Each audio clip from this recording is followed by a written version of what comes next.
यदृच्छा च उपपन्नम स्वर्गद्वारम अपावृतम सुखिना क्षत्रिया पार्थ लभन्ते युद्धम ईदृशम। अर्थात हे पार्थ, वे क्षत्रिय सुखी हैं जिन्हें ऐसे युद्ध के अवसर अपने आप प्राप्त होते हैं जिससे उनके लिए स्वर्गलोक के द्वार खुल जाते हैं।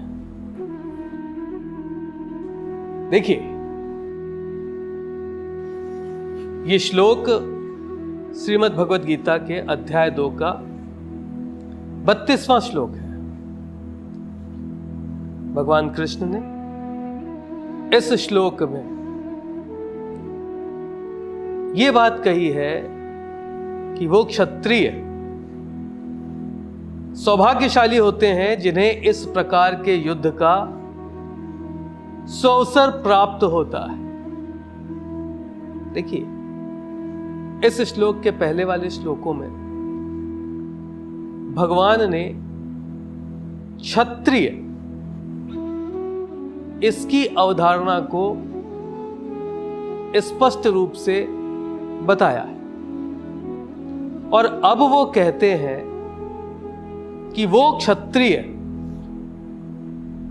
धन्य है जिसे इस प्रकार के युद्ध का अवसर प्राप्त होता है। किस प्रकार के युद्ध का? महाभारत के सदृश युद्ध का अवसर प्राप्त होना एक क्षत्रिय के लिए बड़े गर्व की बात है। इस बात पे जरा विचार कीजिए कि इस युद्ध की विशेषता क्या है। विशेषता यह है कि यह एक धर्म युद्ध है। धर्म युद्ध अर्थात जिस युद्ध के बाद धर्म की स्थापना होगी, जो युद्ध धर्म की स्थापना के लिए आवश्यक है, भगवान कृष्ण उस युद्ध की बात कर। समझिए इस संदेश को जो इस श्लोक में दिया गया है। भगवान कहते हैं, यदि तुम उद्देश्य की पूर्ति के लिए तत्पर हो और एक क्षत्रिय की भांति व्यवहार करते हो और सतत प्रयास में हो अपने उद्देश्य पूर्ति के, और इसमें यदि विपरीत परिस्थितियां प्राप्त होती हैं तो तुम सौभाग्यशाली हो। इन विपरीत परिस्थितियों से जूझने के पश्चात जो तुम्हारी स्थिति बनेगी वो तुम्हारी यश, तुम्हारी कीर्ति और तुम्हारे सम्मान को युगों युगों तक अमर कर देगी।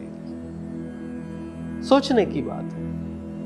यदि उद्देश्य प्राप्ति में बाधाएं नहीं आई तो आप क्षत्रिय हैं ही नहीं। उद्देश्य प्राप्ति के लिए आपको बाधाओं का यदि सामना करना पड़ रहा है तो ईश्वर आपको अपने आप को सिद्ध करने का अवसर प्रदान कर रहा है। और इस कार्य सिद्धि में यदि वीर गति को प्राप्त होते हो तो स्वर्ग के द्वार खुले, यश, सम्मान, वैभव सब कुछ तुम्हारे चरणों में होगा।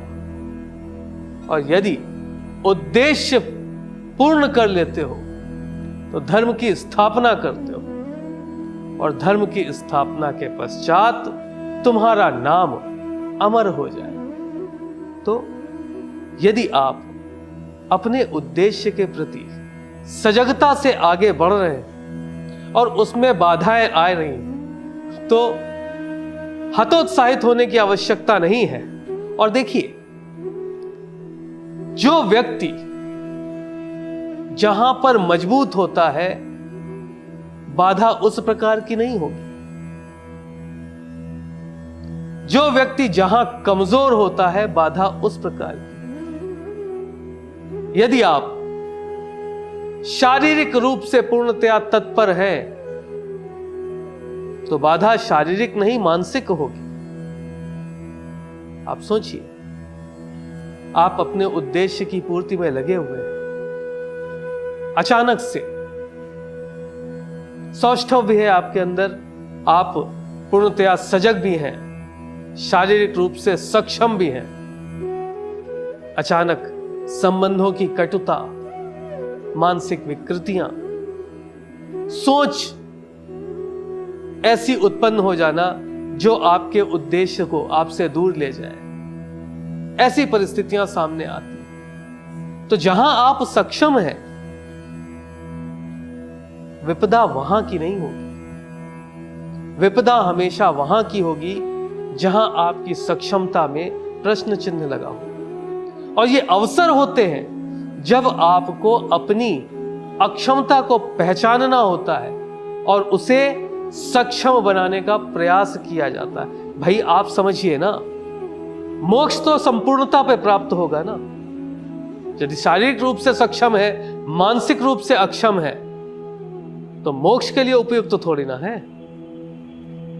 मोक्ष तो तब प्राप्त होगा जब सर्वथा उपयुक्त हो जाएंगे, जब आपके अंदर विकार रहेगा ही नहीं। तो जब आपको आपके कर्म पथ पर विपत्तियां मिले जिन्हें पार करने में आपको असुविधा हो रही हो, तो स्वीकार करना चाहिए ये आपकी कमियां हैं। और चूंकि आपका उद्देश्य मोक्ष है, तो उन कमियों का ध्यान रखते हुए उन्हें समाप्त करने की ओर आगे बढ़ना चाहिए। ये इस श्लोक का संदेश है। देखिए, अर्जुन युद्ध करने में सक्षम था। युद्ध क्यों नहीं कर रहा? क्योंकि भावुक हो गया है और अपने मोक्ष के मार्ग में स्वयं बाधा बन रहा है। तो भगवान कृष्ण कहते हैं, यदि इस युद्ध में तुमने सुयश को प्राप्त किया तो स्वर्ग के द्वार तुम्हारे लिए खुले हुए हैं। समझो इस बात को अर्जुन। भाई, सक्षम योद्धा भावुक है और अर्जुन अपने ही मोक्ष के मार्ग को समाप्त कर रहा। तो प्रभु ने स्पष्ट कहा कि ऐसे क्षत्रिय दुर्लभ होते हैं और जिनको इस प्रकार के युद्ध का सुअवसर प्राप्त हो, ये तो यदा कदा ही सृष्टि में संभव हो पाता है। और तुम इस प्रकार के युद्ध में नायक की भूमिका में हो, तो अपने सम्मान को स्वयं समाप्त मत करो। इस भावुकता को, इस व्यर्थ की भावुकता को त्यागो, युद्ध करो और स्वर्ग प्राप्त करो।